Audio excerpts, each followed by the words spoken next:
aparecem conforme a lei da criação da vida, sofrimentos e tristezas ou doenças apropriadas, como também advém a morte do corpo. Mesmo que surja a dor ou a tristeza, mesmo que adoeçamos, ou o corpo físico morra e se decomponha, a alma que se aloja nesse corpo não se desfaz e ainda preserva as características, a individualidade de cada personalidade. Eu como eu, você como você mesmo, para podermos prosseguir caminhando rumo ao progredir infinito. Quando conseguirmos acreditar nisso, poderemos aceitar com gratidão qualquer sofrimento ou tristeza como um instrumento para o nosso disciplinamento e progredir infinito, e passaremos a viver em estado de permanente gratidão. 3. Estudamos e publicamos a lei da criação da vida para que a humanidade possa seguir o verdadeiro caminho do progredir infinito. Como vimos, nossa alma não morre, mesmo com a morte do nosso corpo. Estamos sempre e simplesmente trilhando o caminho do progredir infinito. Portanto, por maior que seja o nosso sofrimento, devemos nos manter tranquilos sem nada temer. Isso não quer dizer, porém, que devamos se criar sofrimentos ou atraí-los por nossa própria conta, por nossa própria iniciativa. São Francisco disse que Satanás é um carcereiro a serviço do Senhor. Várias seitas do shintoísmo consideram o sofrimento ou a doença como purificação ou advertência vinda de Deus para depurar as mazelas da alma, e aceitam esses fenômenos com gratidão. Os brahmanes consideravam o ascetismo o único meio de alcançar a iluminação e inventaram diversos métodos de penitência e mortificação do corpo, começando pelo jejum e pelos banhos de água fria. Sakyamuni chegou à conclusão de que o ascetismo não é necessariamente indispensável para se atingir a iluminação, estado de absoluta liberdade, mas que bastava mudar a direção da mente de modo similar ao que prega hoje a Seicho Noye. Assim, abandonou o ascetismo e, após banhar-se no rio Nairanjana, tomou um copo de leite que lhe foi oferecido e tornou-se um iluminado. Antes disso, porém, obediente aos ensinamentos do brahmanismo, realizou práticas de mortificação do corpo durante 6 anos. Como se vê, em certos períodos, os sofrimentos são necessários para o desenvolvimento da nossa alma. Por isso, entre os fervorosos seguidores de Cristo existem pessoas que chegam a imitar o Senhor, flagelando seu corpo com o mesmo sofrimento de Jesus na cruz e recebendo isso com alegria.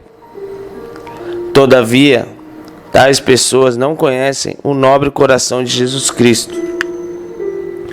Se Jesus Cristo foi crucificado e sofreu as dores da morte, foi para salvar os sofrimentos da nossa alma, oferecendo-se em nosso lugar, e não para que sofrêssemos a mesma dor que Ele.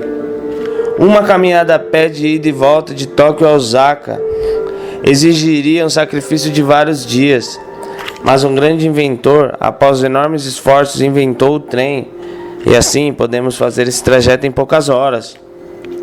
De modo análogo, em vias normais, só conseguiríamos obter certo grau de desenvolvimento da alma através de repetidos e longos sofrimentos. Entretanto, o nosso Pai, a grande vida, enviou no seu Filho Jesus Cristo para sofrer as dores em nosso lugar e assim possibilitar que alcancemos o desenvolvimento da alma sem sofrer tanto quanto Ele. No budismo também aconteceu o mesmo. A disciplinação recebida em uma ou duas existências terrenas não é suficiente para conseguirmos alcançar, com o nosso próprio esforço, um crescimento tão completo que dispensa a necessidade de virmos novamente a este mundo. Como uma roda que gira, temos de passar por várias transmigrações. morrendo e nascendo novamente.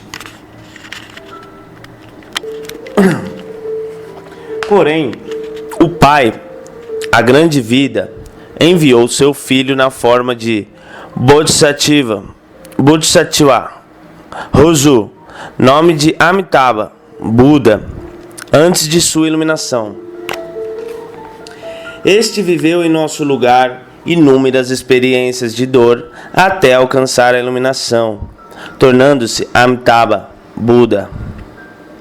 É por isso que a nossa vida, sem que soframos muito, consegue desenvolver-se com facilidade quando estamos ligados a Amitabha, Buda. Logo, tanto Cristo como Amitabha, Buda, em última análise, são os salvadores que o Pai, a grande vida, nos enviou para que sejamos salvos sem grandes sofrimentos. As manifestações são duas, mas a origem é uma só. Considerando o fato de o Pai nos ter enviado Jesus Cristo e Amitabha, Buda, como nossos salvadores, concluímos que ele não se alegra com os sofrimentos de seus filhos, que somos nós. Quando o desenvolvimento não ocorre senão através dos sofrimentos, surgem dores e doenças como última solução. Mas não há dúvida de que o coração misericordioso do Pai espera que seu filho se desenvolva com o mínimo de sofrimento possível. Portanto, a Seichonoye, dando sequência a esse desejo do Pai, da grande vida, como também de Jesus Cristo e Amitabha, Buda, compreendeu que, se a alma do homem seguir verdadeiramente o caminho real do desenvolvimento, conseguiremos desenvolver nossa vida vivendo prazerosamente o dia a dia, sem precisar receber advertências do Pai na forma de sofrimentos e doenças para motivar nossa reflexão. Por isso, pesquiso. Embora diga pesquisar, o fato é que, na maioria das vezes, verdades inesperadas me são reveladas por inspiração quando pego a caneta e as questões se esclarecem repentinamente. A maneira de seguir o verdadeiro caminho do desenvolvimento, com o intuito de transmitir a todos como progredir continuamente na vida, passando o menos possível pelos estágios de autodesintegração da ilusão, que são as doenças e os sofrimentos. À medida que o leitor for lendo todos os volumes desta coleção, compreenderá melhor a respeito do conhecimento da verdade através da inspiração. Para que o leitor tenha uma noção sobre esse assunto, transcrevo a seguir o artigo que escrevi para a contracapa do 3º número da coletânea 1 da revista Seichonoye. A Seichonoye e eu. Tenho a convicção de que o modo de viver preconizado pela Seichonoye é realmente benéfico. E as inúmeras cartas de agradecimento que recebo de leitores de diversas localidades comprovam que esta convicção não é mera presunção minha. Alguns deles consideram-me o criador da Seichonoye, mas não fui eu quem a criou. Nada mais sou que um seguidor que, ouvindo juntamente com os adeptos os ensinamentos da Seichonoye, esforço-me seriamente em viver de acordo com os princípios dela. Se ainda passo por algum sofrimento mundano, significa que a minha maneira de vida ainda não está completamente de acordo com o modo de viver da Seichonoye. É claro que os originais desta revista são escritos com a caneta que seguro em minhas mãos. Porém, ao sentar-me diante da escrivaninha para escrever a Seichonoye, já não sou a mesma pessoa.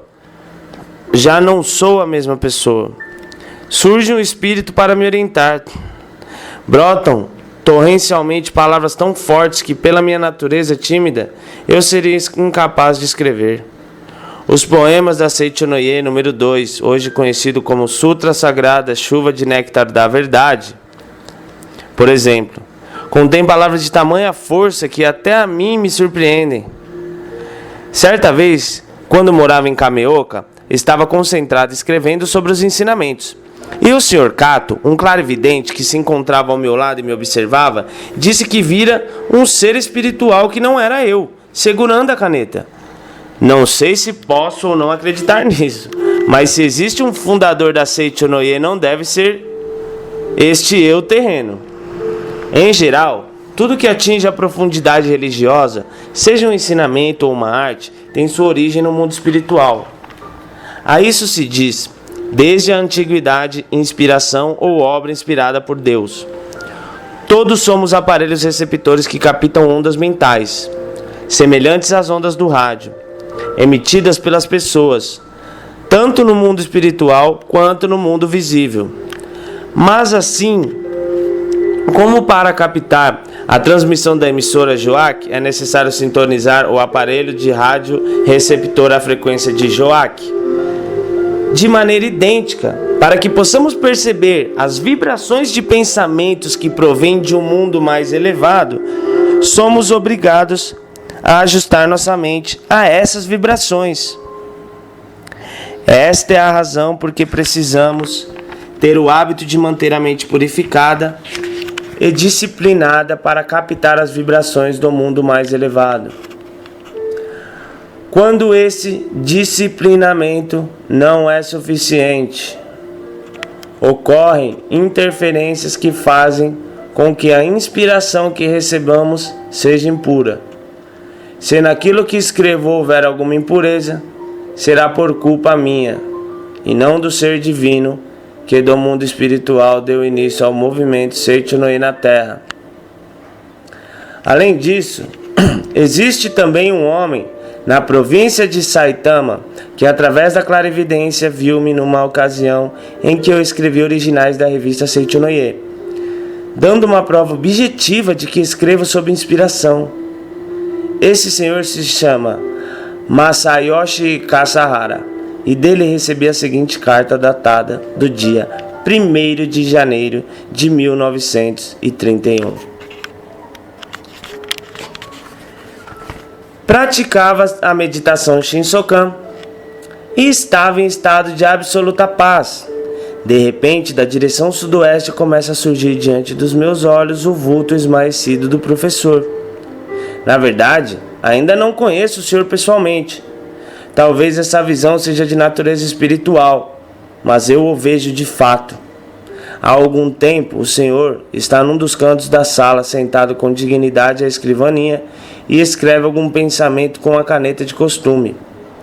É tão nítida a cena ao seu redor que parece estar ao alcance das minhas mãos. Sentado em posição aprumada, o senhor segura com firmeza a caneta embebida de tinta.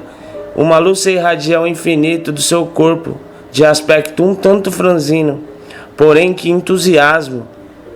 Percebe-se nitidamente a decisão com que se dedica ao caminho. A caneta, cheia de vida, começa a se mover pouco a pouco. Quando ainda não havia escrito muitas linhas, ocorre um desprendimento do seu eu carnal, e súbito a velocidade da caneta aumenta e a pena corre célere. Num segundo, o senhor torna-se uma pessoa completamente diferente. É um ser espiritual de expressa nobreza, com os lábios cerrados e barba que cai até o peito. Mas onde está o professor? Procuro e vejo que está dissolvido no interior do ser espiritual. Com total domínio, o ser espiritual prossegue escrevendo, sem ao menos olhar para os lados. É surpreendente, não para nem para fazer um retoque na redação, e a extraordinária rapidez com que move a caneta. Que mistério!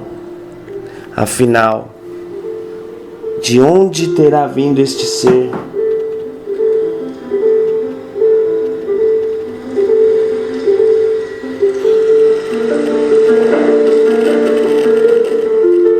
Do seu corpo irradia uma sublime luz espiritual, e o ambiente ao seu redor se encontra transformado num paraíso iluminado.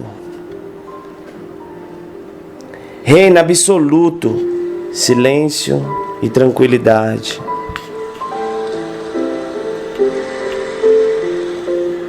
O ambiente ainda está sob o domínio do ser espiritual. De repente a pena para e desaparece a imagem desse ser. Parece que o texto foi concluído. Em seguida, volta a imagem solitária do professor. Parece ter se libertado de um pesado fardo.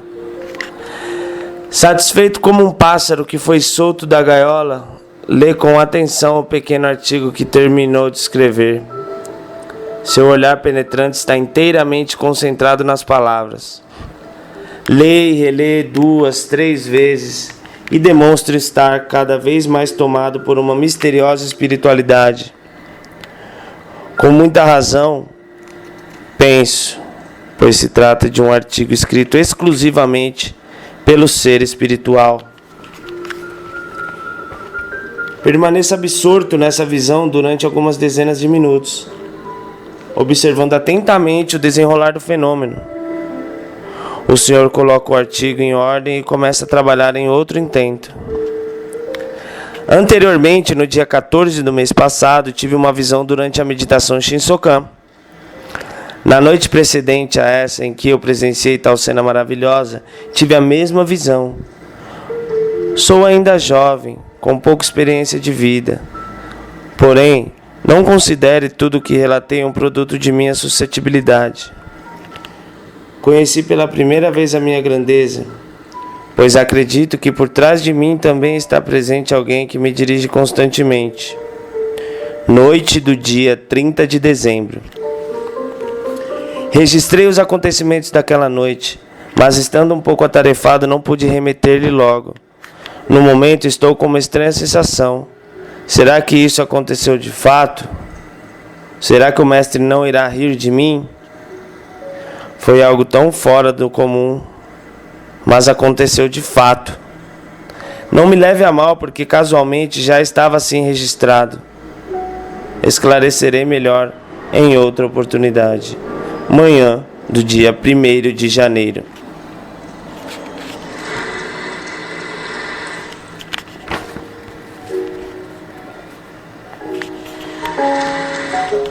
Quatro. Acreditamos que o amor é o alimento da vida e que a oração, as palavras de amor e o elogio constituem o poder criador da palavra que concretiza o amor.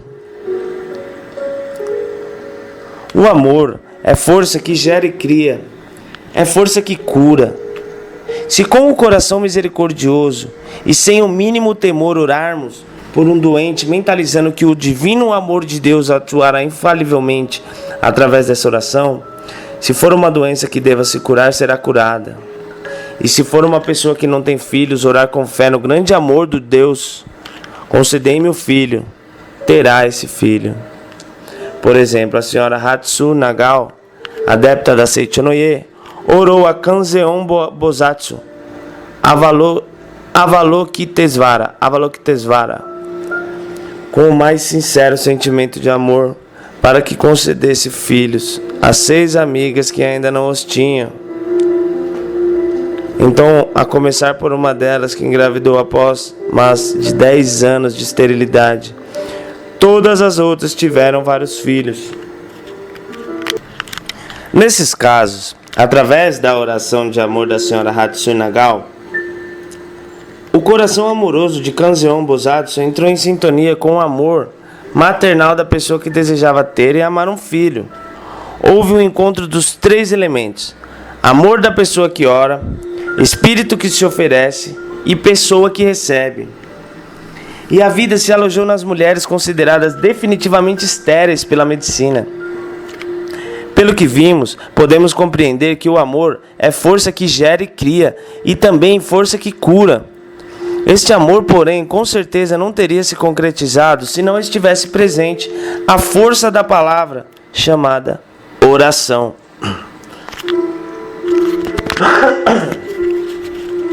Tanto a oração silenciosa quanto a pronunciada constituem aplicações da força da palavra. Na expressão shintoísta, amor é musubi, que significa enlace ou união de amor. No Japão, desde os primórdios, usavam-se os ideogramas gerar e espírito para constituir a palavra musubi. Concluindo, amor é espírito que gera, e sem ele a vida não pode ser gerada nem criada com perfeição. Dessa forma, o amor é imprescindível ao desenvolvimento da vida. E podemos afirmar que os fenômenos da nossa vida são mandalas do amor da grande vida.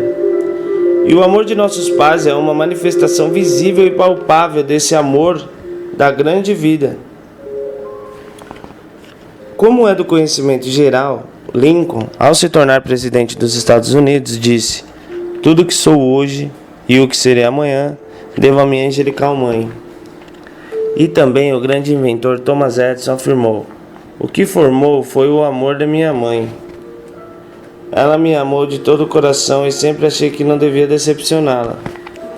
Não é exagero afirmar que sou o que sou hoje porque fui fustigado incessantemente pelo impulso de alegrar minha mãe. O amor do pai nunca é menor do que o da mãe, porém há uma tendência de não ser reconhecido porque o pai tem poucas oportunidades de demonstrá-lo em palavras. O pai não dispõe de tempo suficiente para externar em palavras o seu amor, pois grande parte do seu tempo é despendido na luta pela vida, fora do lar. Pensando nos filhos, pensando nos familiares, o pai trabalha fora para a felicidade de toda a família e não tem oportunidade para expressar esse amor. Carrega um pesado fardo nas costas como o Daikoku-sama, um dos 7 deuses da felicidade, e segue o caminho da vida suportando dores. Habituado que está a isso, regressando ao lar, permanece com a fisionomia de quem ainda está suportando dores e frequentemente se zanga e grita por motivos de pouca importância. Apesar de amar, esse amor não é expressado em palavras. Então, a força vivificante desse amor não se manifesta totalmente, fazendo com que seja considerado um pai ou um marido sem amor. Se todos os pais do mundo conhecerem o modo de viver da Seichonoye e a força vivificadora da palavra, embora carreguem pesados fardos nas costas, conseguirão manter sempre um sorriso nos lábios e proferir palavras de amor, exatamente como Daikoku-sama. Então, se até o pai que carrega o mais pesado fardo viver com alegria, será natural que toda a família também viva feliz e em harmonia, e que no lar se manifeste naturalmente o paraíso. Nas palavras de sabedoria da Seichonoye, consta um preceito que diz: "Se tiveres de censurar alguém, procura seus pontos louváveis e elogia-o. Por mais que alguém ame uma pessoa, se apenas a critica sem dirigir-lhe uma palavra de elogio, dificilmente conseguirá melhorá-la." Tanto as palavras de amor como as de elogio têm o poder de construir o bem. Certa ocasião, ouvi contar que havia um menino com vício de furtar, e como não houvesse meio de corrigi-lo, haviam decidido interná-lo num reformatório de menores. Quando chegaram a essa situação crítica, correu à mãe do menino uma ideia sábia. Ela percebeu que se continuasse a criticá-lo pelos furtos, iria reforçar ainda mais a ideia do furto na mente infantil dele, e o vício jamais se corrigiria. Então parou de admoestar o filho e deixou cair propositadamente uma vultosa importância no caminho por onde ele iria passar. O menino encontrou o dinheiro, mas não sabendo como gastá-lo, por ser uma quantia muito grande, entregou-o à polícia. Elogiado na polícia e na escola, descobriu o quanto se sente satisfeito uma pessoa que pratica o bem, e assim curou-se do vício de furtar. Por trás dessa bela narrativa existiu a força do amor da mãe, que para salvar o filho, jogou fora uma grande soma de dinheiro, e a força do elogio que premiou a boa ação. Em suma, no íntimo de qualquer pessoa se aloja a natureza divina, e quando confiamos no outro e procuramos descobrir e elogiar suas partes positivas, essa natureza divina começa a brilhar, despertada pela força da palavra. Segundo a biografia do Sr. Kaishiro Nezu, que chegou a ser membro do Conselho Imperial na época de sua mocidade, foi um assíduo e incorrigível frequentador de locais não recomendáveis. Vivia em casas de chá e nem sempre voltava para casa. Seu pai era uma pessoa sábia e jamais se queixava. Trabalhava entregando mercadorias com um carrinho no lugar do filho. Um dia, casualmente, o Sr. Kaishiro viu o pai assim trabalhando e sentiu-se constrangido diante desse profundo amor paterno. Ao voltar à casa de chá, encontrou uma carta que o pai havia lhe enviado. Em linhas gerais, a carta dizia o seguinte: Eu confio em você. Acredito que você é um homem que não erra, pois tem firmeza de caráter. Cuide da sua saúde. Profundamente impressionado com a confiança e o amor de seu pai, desde então deixou definitivamente de ir a lugares como aquele, esforçando-se a ponto de se tornar membro do Conselho Imperial. Tanto no caso da mãe do menino que furtava, como na do pai do Sr. Kaishiro Nezu, o amor ao filho já existia desde o princípio. Esse amor não nasceu depois que o filho se arrependeu e mudou de conduta. O sentimento de amor existia nos pais desde o princípio, mas enquanto não foi expressado verbalmente em palavras de elogios ou por escrito em palavras de confiança, a sua força vivificante não se manifestou na sua totalidade. Esta é a razão porque se afirma na quarta declaração iluminadora da Seichonoye que, embora o esteio da vida seja o amor, enquanto não for exteriorizado na forma de oração, palavras de amor e elogios, a sua força vivificadora não se manifestará globalmente. Quinta declaração iluminadora da Seichonoye. Acreditamos que, como filhos de Deus, possuímos em nosso interior a possibilidade infinita e que podemos atingir o estado de absoluta liberdade com o uso controlado do poder da palavra. Usamos a expressão religiosa salvação da alma, porém salvar uma alma não significa, por exemplo, salvar um operário que esteja sofrendo por trabalhar arduamente na fábrica, livrá-lo dessa situação e levando-o a prostíbulos onde possa viver divertindo-se na ociosidade. Salvação da alma é a salvação no seu sentido mais rigoroso, que faz com que a alma atinja o estado de total liberdade, próprio de Deus ou de Buda, mantendo sua individualidade, características próprias de cada indivíduo. É alcançar o estado de plena liberdade em que aparece aquilo que desejamos e desaparece aquilo que não desejamos. No mundo da imagem verdadeira já possuímos essa liberdade absoluta, mas no mundo fenomênico a temos em forma de potencialidade, que vai se desenvolvendo gradualmente.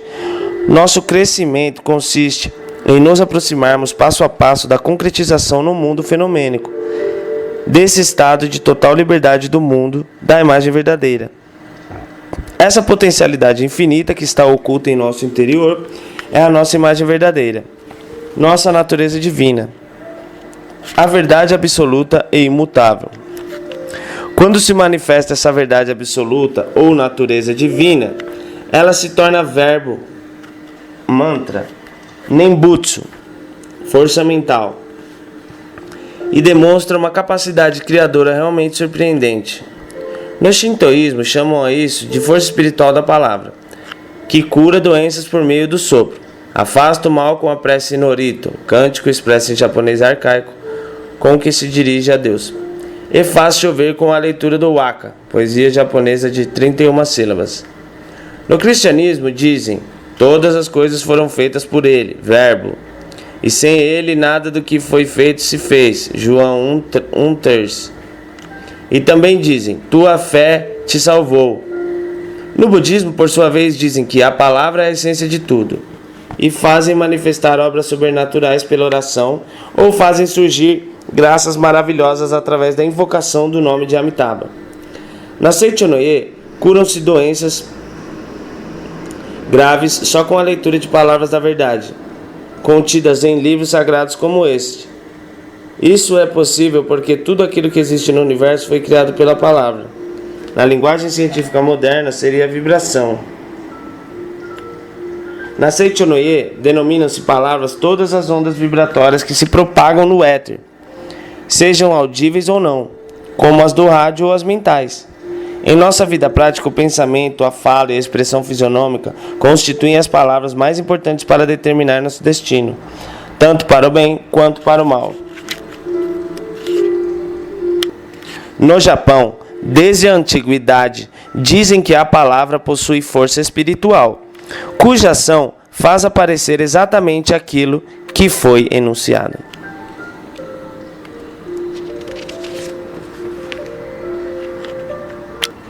Sexta declaração iluminadora da Seichonoye. Para melhorarmos o destino da humanidade por meio do poder criador das boas palavras, publicamos a revista Seichonoye e livros sagrados que contêm boas palavras. Torna-se então questão de crucial importância o como empregar na vida diária o pensamento, a fala e a expressão fisionômica, dependendo unicamente do modo de empregar as palavras, da forma de conduzir a mente ou da expressão fisionômica. Uma vida diária, antes sombria e infeliz, poderá tornar-se luminosa e feliz. Um corpo antes doentio poderá tornar-se saudável e desenvolver uma vitalidade superior ao normal. Um destino antes incerto começará pouco a pouco a se desenrolar conforme desejamos. Digo pouco a pouco porque, embora o mundo mental transcenda o tempo e nele tudo se realize concomitantemente a palavra, no mundo fenomênico necessitamos do elemento tempo, tal como a semente que leva um determinado tempo para germinar e crescer. Se dessa forma trilharmos o verdadeiro caminho do progredir, através de uma postura mental, de palavras e de uma vida e de uma expressão fisionômica corretas, todos os problemas da vida, um por um, serão solucionados, pondo fim aos sofrimentos. Considerando este fato, percebemos que nem sempre é necessário sofrer para que haja crescimento da vida humana. Os sofrimentos surgem em nossa vida para nos fazer perceber que algo não está correndo de forma normal, ou melhor, que não estamos trilhando o verdadeiro caminho do progredir. Excetuam-se os casos em que a vida se aloja particularmente num corpo doentio, com o fim de alcançar uma evolução mais rápida, sobre o que explicarei em separado. Vamos tomar como exemplo o nosso corpo. Se alguma parte dele está doente, significa que está ocorrendo alguma anormalidade. E a dor é um alerta para nos cuidarmos. Caso contrário, poderá agravar-se. Assim, da mesma forma que cessam as dores ao cuidarmos do ferimento ou da doença, quando corrigimos a parte da nossa vida que se desviou do verdadeiro caminho do progredir, desaparecem instantânea e gradualmente as doenças, a pobreza ou as preocupações. Portanto, para extinguir os sofrimentos da humanidade, é imperioso difundirmos amplamente o modo de viver que segue o verdadeiro caminho do progredir. Isto é extremamente urgente no momento presente. Por isso, continuamos a publicar boas palavras na revista Seichonoye. O volume inicial da coleção A Verdade da Vida contém artigos publicados nessa revista durante um período de 5 anos. Foram selecionados e organizados de forma que, pela leitura desse único livro, os leitores possam conhecer o modo de viver que permite à vida desenvolver-se livremente, sem precisar receber o alerta chamado sofrimento. Portanto, a eficácia do modo de viver e do poder da palavra citados nesse livro já foi comprovada.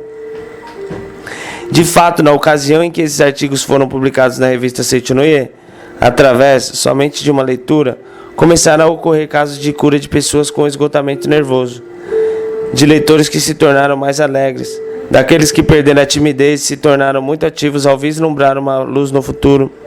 A todo momento chegavam relatos desse tipo, havendo entre eles casos de cura de tuberculose e até de câncer do estômago. Por essa razão, os leitores começaram a achar que essa revista não era escrita por um indivíduo de limitada sabedoria como Taniguchi, e sim por um ser superior, e admirados, começaram espontaneamente a chamá-la de revista sagrada. Em vista disso, constitui uma das atividades principais da Seichonoye editar mensalmente a revista Seichonoye, a fim de purificar o mundo através da palavra, tornar a vida mais fácil de viver, iluminar os lares e dar felicidade a cada indivíduo. Isso irá se tornando cada vez mais claro à medida que os leitores foram pesquisando a lei da mente, porque, como já afirmei, este mundo é sustentado pela força da palavra. A título de ilustração, transcrevo aqui algumas referências relativas à força da palavra, que encontrei em escrituras sagradas do Oriente e do Ocidente. Deus disse: haja luz, e houve luz. Gênesis 1:3. No princípio era o Verbo, e o Verbo estava com Deus, e o Verbo era Deus. Todas as coisas foram feitas por Ele, e sem Ele nada do que foi feito se fez. Nele estava a vida, e a vida era a luz dos homens. João, capítulo 1, versículo 1, 3 e 4. Está escrito: nem só de pão viverá o homem, mas de toda a palavra que sai da boca de Deus. Mateus, capítulo 4, versículo 4. Toda pregação de Buda é feita sempre por meio de palavras. O menor movimento do hálito, interno ou externo, sempre produz um som, que chamamos palavra. O som depende completamente da palavra. A palavra é a origem do som. Uma palavra não existe em vão, e sempre está em lugar do nome de alguma coisa, e é constituída de letras. Um nome sempre evoca um ser, e este ser é a substância da realidade. A palavra sempre está com a realidade, e a realidade sempre é acompanhada por palavras, porque uma chama a outra. Shoji Jisoji, escritura sagrada da seita Shingon. A divindade que no princípio do céu e da terra apareceu em Takaamahara foi chamada Amenominakanushi no Mikoto. Amenominakanushi no Mikoto. Kojiki, escritura japonesa antiga. No idioma japonês, aparecer e soar tem a mesma origem etimológica. E o verbo se fez carne e habitou entre nós. João 1,14. Como se vê, escrituras do Oriente e do Ocidente são unânimes em pregar que na palavra há vida, que a palavra se corporifica e que habita entre nós quando se torna carne. É por isso que no passado remoto os japoneses chamavam uns aos outros de Mikoto, Mi, belo, e Koto, palavra. E se respeitavam reciprocamente, considerando-se divindades.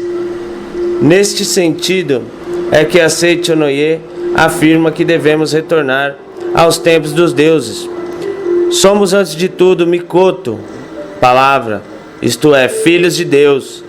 Este é um fato inegável. Através da palavra nos tornamos puros ou maculados, felizes ou infelizes.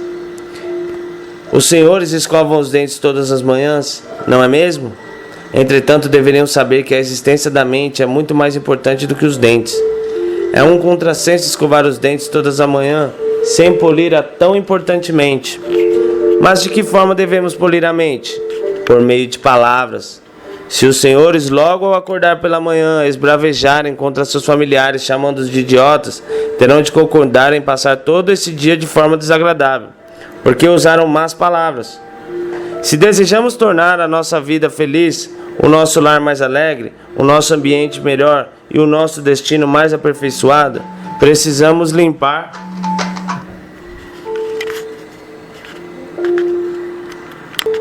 e polir a nossa mente, pelo menos 2 ou 3 vezes ao dia, com palavras boas e iluminadas, especialmente criadas para esse fim. Isso é muito mais necessário do que tomarmos refeições. Tais palavras são o alimento da nossa mente. Se alimentarmos a mente com boas palavras e a mantivermos feliz, o corpo se tornará saudável e o destino melhor. Foi com este objetivo que nasceram o presente livro e a revista mensal Seicho no Ye. O mundo vive hoje num turbilhão assustador de lutas pela sobrevivência e de conflitos de classes. Talvez os senhores não percebam, mas, desde que estejamos vivendo neste mundo de desavenças, as terríveis vibrações mentais de imprecação, de ciúme, de ódio, etc., emitidas pela humanidade sofredora, não deixarão de repercutir e causar distúrbios em nossa mente. Observamos com frequência situações em que, sem um motivo plausível, ficamos num estado de aflição, sentindo um mal-estar e uma ansiedade insuportáveis, ou, sem nenhuma justificativa, ficamos com a mente irrequieta. Sentindo-nos tristes e infelizes, em tais ocasiões, estamos captando as vibrações mentais de desprazer emitidas pelos outros. Os pensamentos e emoções são vibrações semelhantes às ondas de rádio. Em um dia, a humanidade saberá que a nossa mente é um aparelho receptor muito sensível a essas vibrações. De fato, estamos premidos pela necessidade urgente de pensarmos numa forma de bloquear essas temíveis ondas mentais de maldição, de sofrimento e de tristeza. Porque muitos lares abastados são infelizes e neles não cessam as doenças? É porque estão sob o domínio das ondas mentais de maldição, emitidas em forma de pensamento pelas pessoas carentes. Creio que os senhores já brincaram num balanço. Mesmo quando a força é pequena, quanto mais somos empurrados, mais para o alto somos impelidos. Mas se somos detidos a cada balanço antes de a oscilação se tornar grande, não chegaremos a alcançar grande altitude. Precisamos aproveitar esse princípio. Quando vibrações de imprecação, mágoa ou ódio afluírem em nossa mente e começarem a nos causar algum mal-estar, devemos abrir imediatamente algum volume desta coleção ou a revista Seichonoye e ler as boas palavras neles escritas. O balanço da nossa mente, que estava quase iniciando, a oscilação voltará de imediato ao estado de tranquilidade. A frequência de nossa vibração mental já não sintonizará a onda mental daquela imprecação. Dessa forma, nosso pensamento estará novamente preenchido de amor, paz e bem-estar, formando assim a base de uma vida feliz. Se repetirmos isso, todos os dias nossa mente estará sempre repleta de amor, paz e felicidade. Este é um procedimento diário indispensável para quem deseja ser feliz. Assim como acaba imóvel o balanço que não recebe impulso contínuo, ler boas obras uma única vez e abandoná-las é fazer estacionar o destino que estava começando a tomar rumo certo para melhorar. Li atentamente 8 vezes e transformei meu ambiente. Essas palavras de um leitor encerram a verdade. Nem mesmo uma borrasca consegue furar uma pedra numa única vez, mas o gotejar d'água contínuo acaba furando a mais dura pedra. Nesse sentido, recomendo que a coleção A Verdade da Vida seja lida repetidas vezes. A leitura de uma página dela ao acordar pela manhã, antes de conciliar o sono, nos minutos disponíveis na condução, no horário de folga, no almoço ou nos momentos que antecedem a uma entrevista com alguém, fará muito feliz o destino do leitor. No entanto, quando nos acostumamos com as palavras, elas perdem o poder de nos sensibilizar. Por isso, pretendo continuar escrevendo diariamente a revista Seichonoye e de maneira renovada enviá-la aos leitores. Apesar do tempo limitado, estamos atualmente editando no Japão as seguintes revistas, com o fim de renovar sempre o poder da palavra: Seichonoye, Shirohato, Riso Sekai Jr., Hikari no Izumi, Seishin Kagaku.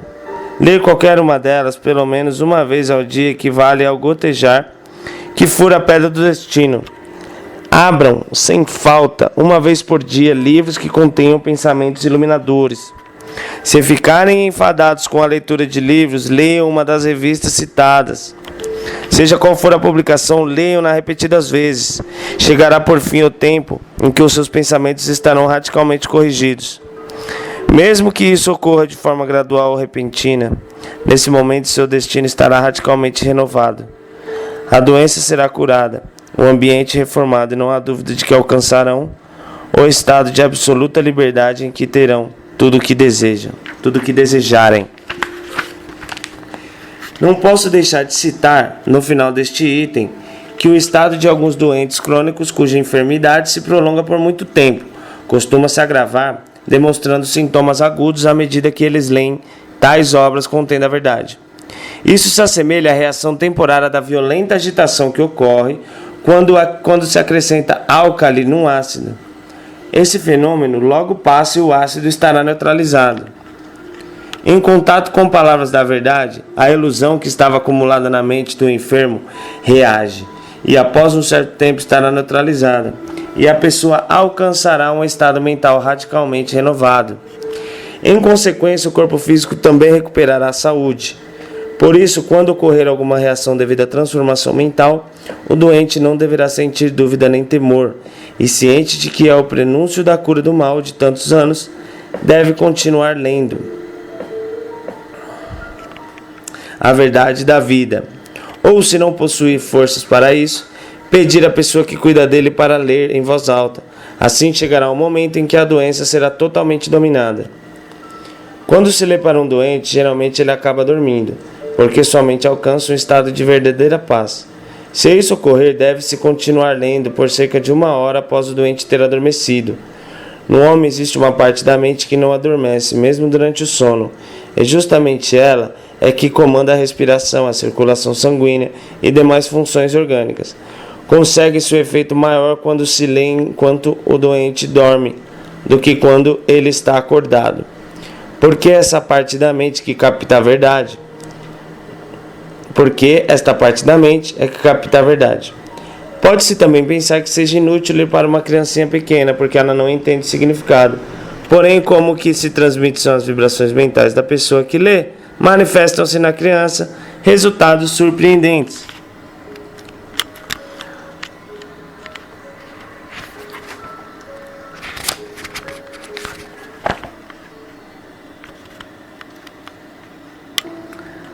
Sétima declaração iluminadora da Seichonoye. Baseados na correta filosofia de vida, no correto modus vivendi e no correto modo de educar, organizamos movimentos concretos que dominem doenças e todas as demais formas de sofrimento humano, para construir na face da terra o reino do céu de amor mútuo e cooperação. Já que a Seichonoye não é uma entidade comercial que escreve e vende livros de teorias acadêmicas, é necessário que, paralelamente à melhora da vida individual, vá também concretizando com objetividade uma forma de solucionar os problemas sociais. Como uma das formas de salvação, os membros da família Seichonoye poderão curar doenças aplicando o princípio da cura metafísica através da meditação Shinsokan, sem recorrer a medicamentos dispendiosos e, assim, colher frutos de amor mútuo e cooperação. A cura de doenças, porém, não é a única forma de construir o paraíso na Terra. Por outro lado, por mais poderoso que seja o método de cura, só com isso não conseguiremos curar todas as doenças. Às vezes, tomamos conhecimento de operadores de curas espirituais que se dizem capazes de curar imediatamente qualquer doença. Mas tal afirmação não passa de uma propaganda exagerada da capacidade curadora. A causa de uma doença, quando pesquisada cronologicamente na vertical, pode ter sido criada pelo indivíduo nesta geração, ou ter sido criada há muitas gerações e estar sendo transmitida de pais para filhos. O cristianismo denomina tal causa de pecado original, referindo-se ao pecado cometido por Adão e Eva. O budismo chama essa causa de kármica e prega que, uma vez formado o karma, este obedece à lei da casualidade e transmigra eternamente, circulando como uma roda de carro. Essa teoria de transmigração está sendo atualmente confirmada através de experiências e observações científicas das comunicações com o mundo espiritual. De fato, há muitos casos de espíritos que, tendo provocado no passado um karma maléfico, manifestam intencionalmente em seu corpo uma moléstia incurável para expiar esse karma através de sofrimentos.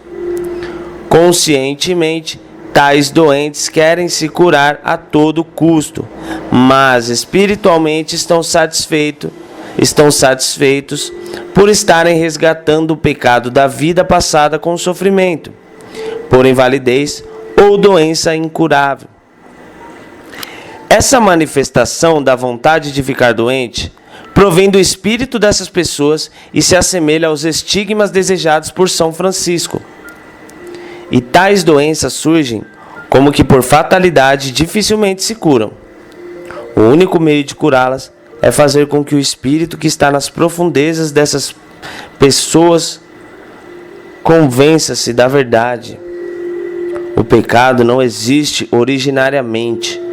A vida é Deus e já é perfeita e harmoniosa, sem necessidade de passar por qualquer sofrimento. Dependendo do grau de aceitação dessa verdade por parte do espírito dessas pessoas, a moléstia considerada incurável será ou não curada. Pesquisando no sentido espacial, no horizontal, o homem cria doença em si próprio, segundo as circunstâncias. Como já é do conhecimento de todos, ocorrem casos de histeria, esgotamento nervoso ou doenças gástricas devido à desarmonia familiar. Muitas doenças misteriosas ocorreram durante a Primeira Guerra Mundial, tornando-se objeto de estudos no campo da psicanálise. Entre os soldados alemães e austríacos que haviam sido convocados compulsoriamente pelos governos de seus países e que, consciente ou inconscientemente, repudiavam a guerra, no momento em que se viram diante do fogo no campo de combate, repentinamente, uns ficaram cegos, outros surdos e outros com os membros paralisados.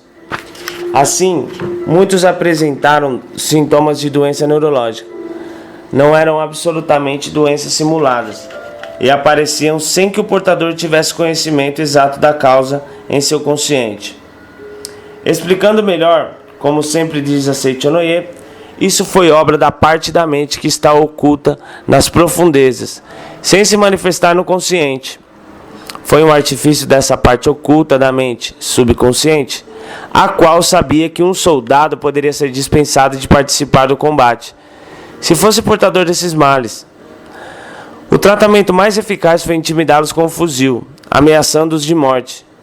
O subconsciente desses soldados curou-os da doença, porque deduziu que seria mais seguro ir para o campo de batalha do que ser condenado à morte por fuzilamento.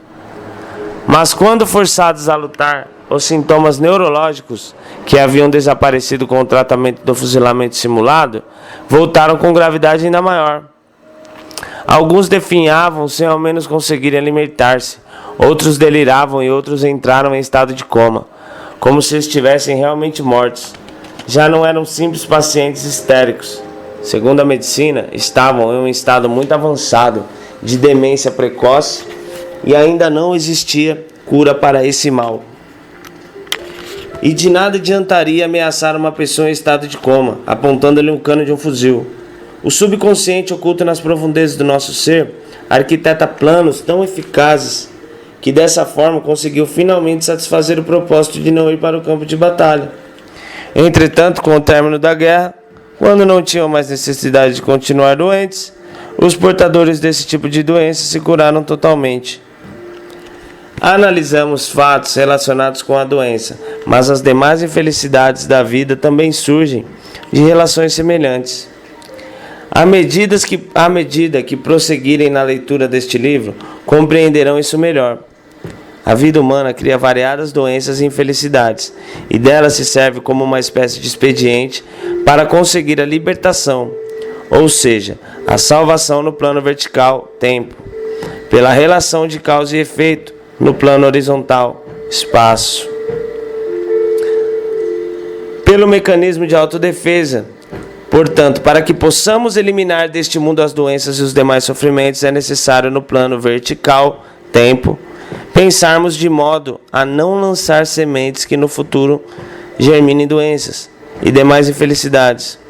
Ou seja, é necessário pensarmos de maneira a não podermos viver nesse mundo sem cometer pecados. No plano horizontal, espaço, temos necessidade de transformar nosso ambiente num paraíso onde a vida não precise usar de subterfúgios como doenças e sofrimentos em sua autodefesa, purificando o ambiente no qual estamos vivendo atualmente. De um lado, o ambiente é uma imagem projetada da nossa mente, e por outro, a mente é um reflexo do ambiente. Assim, mente e ambiente se influenciam reciprocamente, como se fossem dois espelhos que se defrontam. Uma mente resoluta e firme domina o ambiente, mas uma mente fraca, pouco evoluída, é dominada pelo ambiente. Quanto mais infantil for a mente humana, menos impregnada estará de determinados hábitos, e por isso será facilmente influenciada pelas circunstâncias, tanto para o lado bom quanto para o lado mau. Mesmo os indivíduos abandonados à própria sorte no mau ambiente e que se tornariam delinquentes, se receberem desde pequenos a influência de um ambiente de amor, confiança e elogios, como o da Seichonoye, e forem acostumados a ver o lado iluminado de tudo, poderão se desenvolver espiritualmente de modo livre e salutar. Assim, desaparecerão temperamentos distorcidos e sarcásticos, bem como a sórdida pretensão de obter vantagens ou prazeres através de sofrimentos alheios. Na época em que esses jovens crescerem e se tornarem o sustentáculo da sociedade, os karmas maléficos formados pela humanidade estarão bastante reduzidos e estaremos cada vez mais próximos da realização do ideal de concretizar o paraíso na face da terra. A Seichonoye, na coleção A Verdade da Vida, volumes 2, 3, 7 e 8, explica o meio de tornar saudável o corpo humano. E pelo modo de viver da Seichonoye, ensina como iluminar a vida prática. Além disso, pela pedagogia da Seichonoye, procura extrair a natureza divina do jovem e libertar o talento da criança desde tenra idade, porque deseja expandir a construção do paraíso na terra, paralelamente ao crescimento da criança. Quando a filosofia de vida, o modo de viver e o método educacional da Seichonoye, que acredita ser perfeita a imagem verdadeira de todas as existências, abrangerem o mundo todo, aí sim será estabelecido o reino do céu na face da terra. Nesse momento, pela cura metafísica, não haverá mais doenças. Pelo modo de viver da Seichonoye, não mais existirão sofrimentos neste mundo. E pelo método educacional da Seichonoye, todos os seres humanos, desde a infância, não terão perturbado o desenvolvimento da sua natureza divina e poderão manifestar seus talentos inatos. Quando teremos nesse mundo? Isso dependerá muito do esforço dos fervorosos adeptos e leitores que se reuniram inicialmente na Seichonoye. Todo desenvolvimento é gradual. Portanto, precisamos começar dando o primeiro passo agora. Como obra inicial da construção do paraíso na Terra, a Seichonoye divulga à humanidade, através das publicações, a correta filosofia de vida, o correto modo de viver e o correto modo de educar. A edição deste livro faz parte dessa obra de construção do reino do céu na face da terra. Indubitavelmente, com suas próprias mãos, os leitores da Seichonoye implantarão locais que ensinarão na prática esta filosofia de vida. Este modo de viver, a este método educacional, a germinação desta semente está em vias de ocorrer em várias localidades. Como é boa a vida! Desejo de todo o coração trabalhar de mãos dadas com todos os senhores, almejando o dia em que esta benéfica obra esteja largamente difundida. Virá sem dúvida a época em que saberemos que a mente, conforme a usamos, se transforma num poderoso tônico ou num excitante mais ativo que o vinho medicinal. E que, quando a nossa mente é utilizada de maneira correta, não necessitamos de medicamento material porque a mente em si constitui o nutriente ou o remédio rejuvenescedor. Para tanto, basta usarmos de modo correto a nossa mente, mantendo-a em estado de harmonia, livre de qualquer atrito e sempre preenchida de pensamentos de alegria, de bondade e de amor. Da mesma forma que não pode existir treva onde há luz, quando a mente está preenchida por pensamentos de vida, luz e amor, tudo que se opõe a isso é destruído e eliminado. Se durante a meditação Shinsokan, praticada 10 minutos antes de adormecer, preenchermos nossa mente cansada e perturbada pelos afazeres do dia, com o amor e a vida e a luz de Deus, a nebulosidade da nossa mente se dispersará instantaneamente e ganharemos novas energias para o dia seguinte. Isso porque tomaremos a consciência da imagem verdadeira da vida, que é naturalmente perfeita e harmoniosa. Fim da interpretação das 7 declarações iluminadoras.